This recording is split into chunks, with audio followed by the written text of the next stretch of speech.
Hey, welcome, all my right thinkers. Thanks for tuning in to check out your boy, P Funk. Thinking right out here in the lab, but I'm in my book. We're about to wrap it up, but I got a good lesson for you today. This is gonna be all about learning the true power of meditative state of mind, aka thinking God all the time. I coined my own phrase, God consciousness. That's the right state of mind, and that's also being God conscious or having God on your mind all the time. Let's go. It's a good concept. If you can practice it and pull it off, you'll appreciate it. Trust me. Rightisms, 25 rules to live by. Storytelling, story with a message. There's always a message in my stories for life. I give you life lessons. You tune in and receive them. I appreciate you. We got a good thing going. Let's do what we do. Right thinking mission is to enlighten, inspire, educate, and motivate you, the individual, to a higher spiritual level of enlightenment.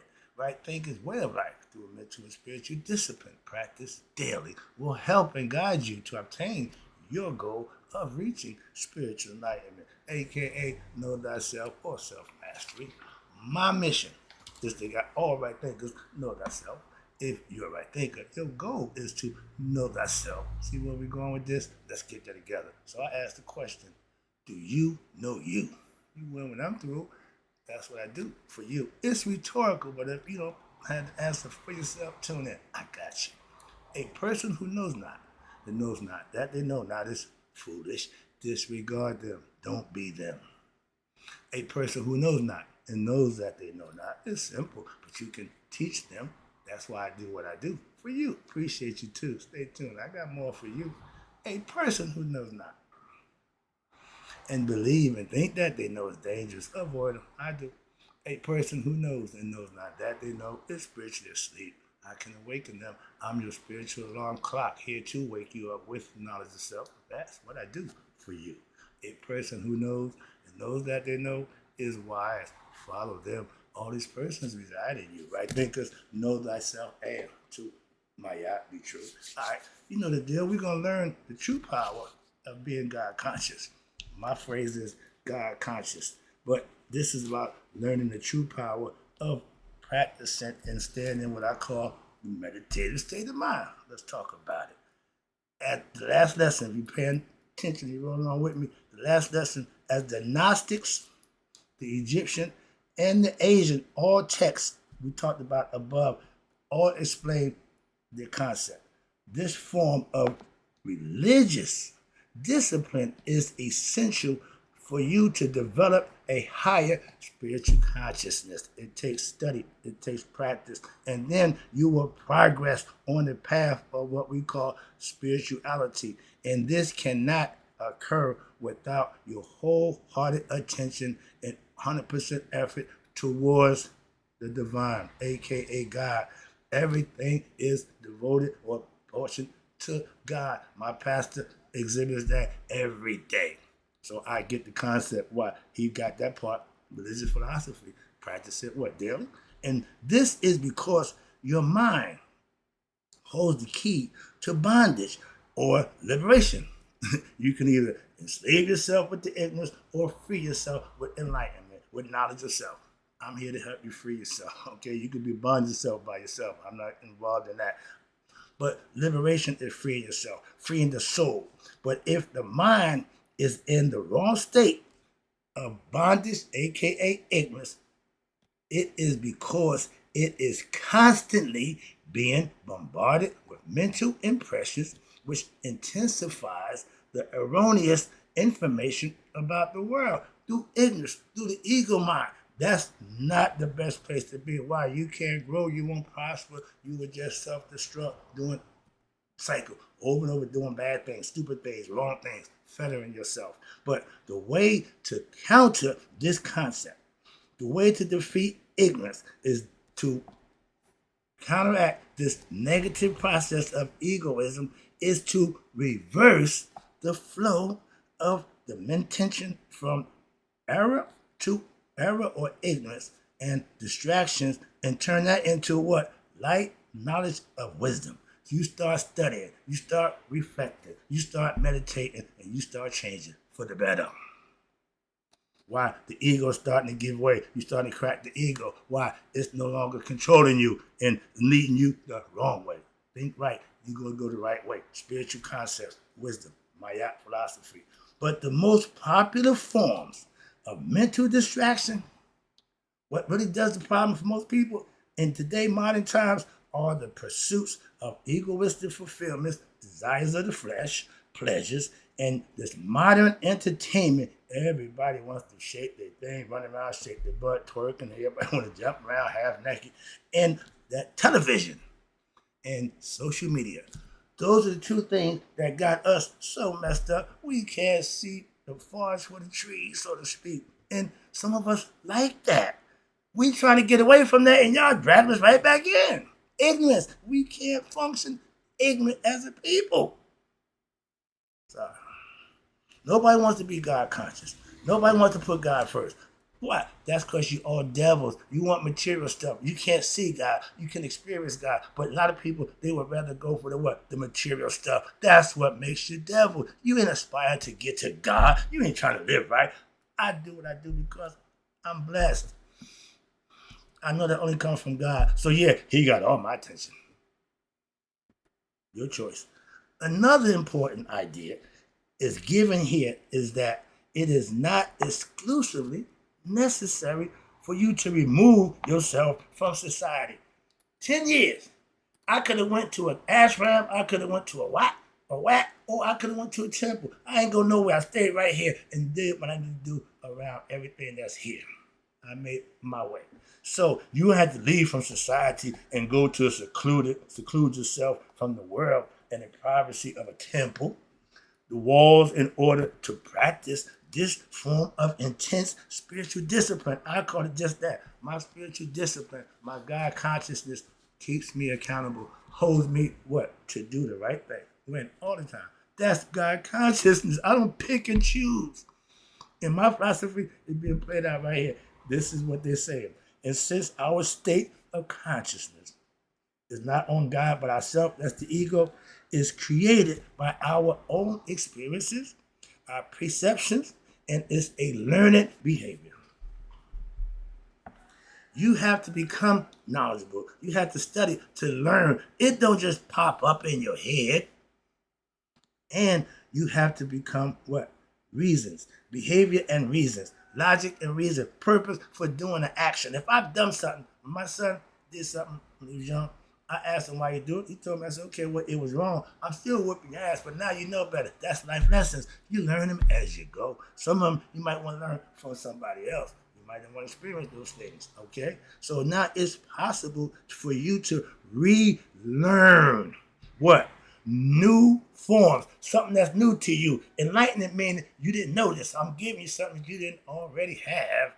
And forms of new forms of reasoning, logic, thinking through what? Daily study and the learning and having your own wisdom experience.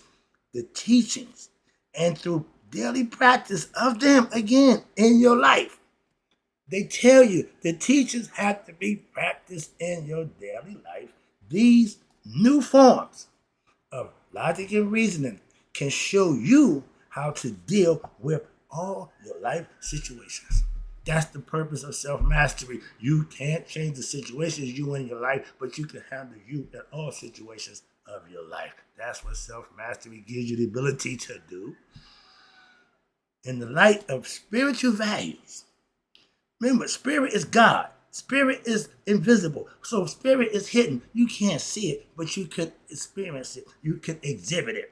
And the spiritual values and what? In doing this, the flood of ignorance is now reversed. Doing bad things, doing negative things, no longer coming to your mind. Why? You're doing and thinking right. That's why. That's the purpose of that. And that will take away the ignorance and the egoistic concepts that you fall victim to if you're not thinking right. Even while you remain in the world, carrying out your day-to-day duties, you cannot neglect what you have to do to survive. So you got to get up, go to work, take your responsibility. But that doesn't mean you got to start thinking about God. Take God with you. I do. And for this reason, our ancient Egyptian temple system allowed its aspirants, its students, to what? Go out in the world, interact with the outside world and see if what you're learning here will work out in the real world. That's what I mean by practicing it. You can learn it till the cows come in. But you got guys practice martial arts every day, all day, all day, and get into a real fight and don't know what the hell to do. So practicing one thing, speculative thinking and understanding, but operative is even better. Why? Putting it to use. That's what you need to do with the knowledge that you obtain. That's where the wisdom comes from, your experience. And on a regular basis, for you, in order for you to get the opportunity to what? To practice the teachings. It's a life, daily practice in your life. And when confronted with worldly minded people, and you're going to have to deal with them, I told you, self-mastery is not letting what? Become untouchable by the ignorant people's action. I've gotten immune to that. It used to drive me crazy. So that's another part about you got to learn. You can't change people. All you can change is you. Work on you. That's what I'm talking about. And I've learned how to deal with ignorant people a lot better. But worldly minded people, you dealing with them while still incorporating periods of what we call intense meditation. I stay in the meditative state of mind. I stay God conscious. I've been trying to tell you that for the longest. Now this is the last part of the book, and that's where we are. Been here, done that. So let's go. And when you withdraw in a balanced program of spiritual practice, meaning you connected with God, that's what spiritual practice means. Not praying, but meditating and communing and living and doing right to earn God's blessings on a daily basis. This understanding and way of life is the same in the Hindu ashrams and in the Buddhist wax. Those are the buildings when you go to temple. Everybody got buildings when you go to worship God. We call them churches now. A Christian concept. It's the same thing. God ain't in the church. We bring him. We bring the Spirit. The world can be your temple of intense yoga discipline. That's living in the yoga state of mind, the meditative state of mind. Everything is disciplined. Everything I do is well thought out, well planned, and done for a purpose and a reason. I'm not willy-nilly. I don't just do dumb stuff. And when you, the aspirant, when you're equipped with the teachings and you practice them, you obtain the wisdom, and now you're backed by a competent spiritual guidance. You have knowledge for yourself. Why? Because you practice it. It ain't just me telling you. Once you get the information I'm giving you, you're supposed to put it to use. So now it becomes yours. It would be easy to control one's thoughts and feelings of what? The flesh, anger, hate, greed, lust, etc. That's the ego. It's easy to exhibit that. That's the gimme almost. That's low-hanging fruit. Get better. But when an environment of relative peace and harmony, however, your spiritual disciplines, which incorporates your constant, intensive provocation, as well as a regular opportunity for what? Self-reflecting and daily meditation. That's got to be part of your program that you live by. And as a preferable, in most cases, over a temple environment, exclusive of outside stimulus, the sages realized that in many instances, one's mind, the mind of the aspirant, fools the aspirant into what? Believing it is progressing spiritually. I know a brother who you can't tell him he ain't a Christian and he ain't woke. He just is blind and just as asleep as he want to be, but you can't convince him he's not. So you got to be aware of those kind of people. You don't know those kind of people? And watch this. And even you're able to develop in your own mind this elaborate illusion about what enlightenment is. If you don't know yourself, you ain't enlightened. And in order to avoid this ignorant problem, the constant daily practice of self-reflecting blended with contact with the world and contact with what? Enlightened personalities such as sages and saints, etc. I just gave a good association concept. When you talking to people who can give you good feedback, not arguing and bickering and give you a bunch of nonsense, that's truly a waste of your time, and that ain't gaining no spiritual growth at all. You want to get better, talking to somebody who's spiritually inclined, enlightened, and y'all have a better conversation. but it is the most desirable method of spiritual growth and practicing of spiritual discipline because, listen, it is constantly challenging you to what? Put your ego down. Whenever it arises, you keep your foot on the ego's neck. That's what I've been trying to tell you for the longest. They tell you the same thing now. Why? Because this is one of the meanings that Matthew told you, and it says here, the meaning of Matthew 16:24. Then said Jesus to his disciples, his followers, okay, if any man will come after me, let him deny himself.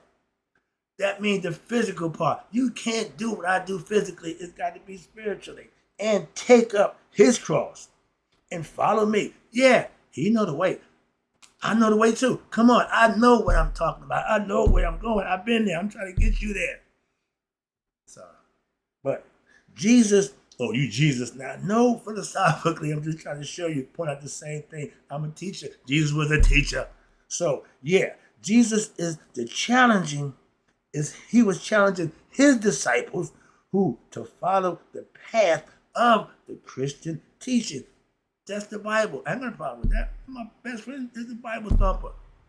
No problem at all. Okay? And it's all Jesus. It's all Jesus. With due respect. Okay? But which leads you to have self-denial of what? Of your ego. Don't let the ego run you. My pastor is the most humblest brother I know. He don't take credit, but he just as humble as all get up. So his ego don't have no say-so. It don't run nothing about him. I ain't seen the brother lose it yet. Okay. But Christianity must then be understood by all those who practice it as a discipline, again, for transpersonal. That means it's helping every individual who follow it to transform. That's called a transpersonal movement. You bettering yourself in your own world through conscious. And this is akin, we ain't say you stole it. We ain't say you purchased it, but it's akin to the Assyrian mystery of life. Yeah, the greatest story ever told. Everybody knows the story of life. Why are we living it? So you have the Assyrian mystery, you got the Buddhism concept, and you have the Sufism and other mystery cults, secret societies, which all promote the dissolution of one's what? Ego. Everybody know if you want to raise your conscious level, you got to suppress the ego. Some say kill it, or I say no, control it, conquer it, put it in the servitude, put your foot on his neck and let him breathe when you say so.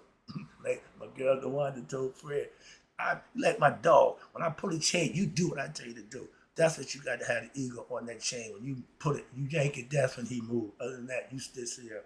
That's control. Being obedient to what? Yourself. If you let outside forces and you obedient to somebody outside yourself, you worshiping the wrong thing. Moving on, let's go. And it says here, when all the mystery cults, which all of them promote this disillusion of what? The ego. And that helps the emergence of what they call transcendental, spiritual, so you can have your own transpersonal enlightenment for yourself, your own what they call God experience. So you become conscious of what? Yourself, God, all one. That's the goal. Sorry. One more. I got a few pages. I'm gonna do two. This is gonna be a two-parter because I got to take this one in. So severely of the passages that y'all just presented talks about maintaining and mastering the teachings of one's mind, not only in the awakening, but also in the sleep state. I'm a lucid dreamer. I take my consciousness into my dream. I take God with me there too. Watch this. They say here, even in your sleep state of consciousness. But how can this be possible? Have you ever had a dream during the night while asleep about something that you have been pondering over in your real life, and it's intensely while you were awake? You had this problem. You went to sleep, it persisted, right? That's the subconscious kicking in, all right? So sometimes you want it intensely, a person that you fell in love with, you could not get your mind off of, or you have an experience or about an object or something that you particularly wanted, that new car or something like that you wanted to acquire. So now the conscious desires of your waking state, have now entered into what? Your subconscious state and your unconscious levels of your mind. So they are lodged in what they call impressions of latent desire. That means they're there and they eventually going to rear their ugly head. You got to be prepared for that. So if these impressions are strong enough, okay, when they do surface, and they do continually, causing the waking state to what? To experience them as thoughts of the present time. You bring them to life. The same thing occurs in your dream state when you intensify your waking efforts, taking it in, you're worrying about something, you take it into your sleep toward your spirituality, and they will continue to work on your mind even during the sleep, state. And in this manner, the sleep state now becomes a continuous worship of the divine. You take God with you all the time. Okay, watch this. The God teaching all the time. The divine wisdom. Okay, that means you worshiping God even in sleep.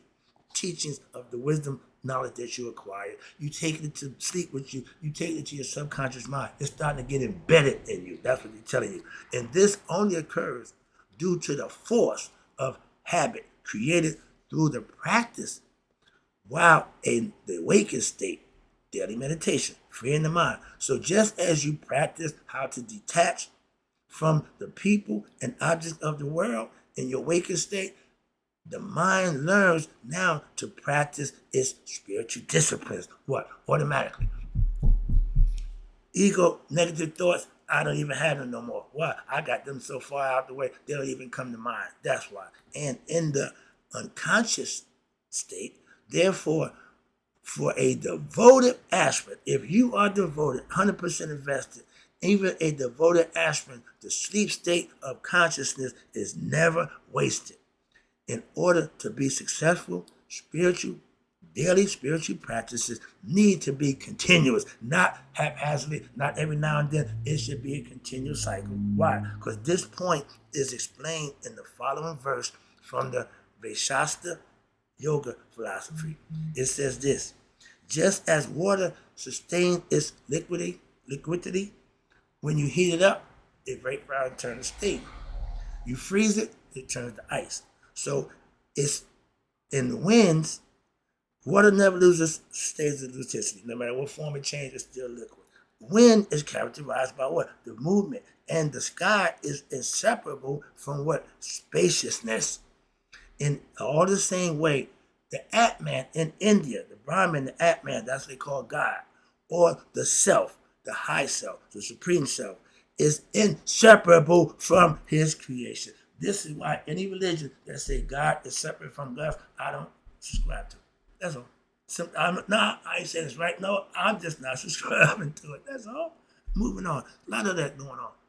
I don't dictate nothing except what right for me. Simple. So again, but God is not separate from his divine beings. That's what we are, having a human experience. We forget we are divine beings. We think we're human beings, trying to find the divine, but not knowing what is inside us. You are the divine being. You, right, Masons, you are King Solomon's temple. Stop the nonsense. Save you a whole bunch of money and time and effort with the nonsense. Get you right to the point. Everything that's good that you put into the temple, Solomon, that's what you put into you. Think as you at the tenement. Think as you at the temple and work from there. You know how to do that. And it's all speculative anyway. Use the mind. Understand what it's teaching for. I perform this divine worship when? All the time, I'm God conscious. When you are God conscious, you are under the auspiciousness of your higher self. You are holding yourself accountable to do the right thing. Adam and Eve did that until they found out the good and the evil. They decided they could make decisions now, and they ain't under God, so they're going to make bad decisions. That's the ego. They found them ego selves. But during the waking state, you got to be God conscious.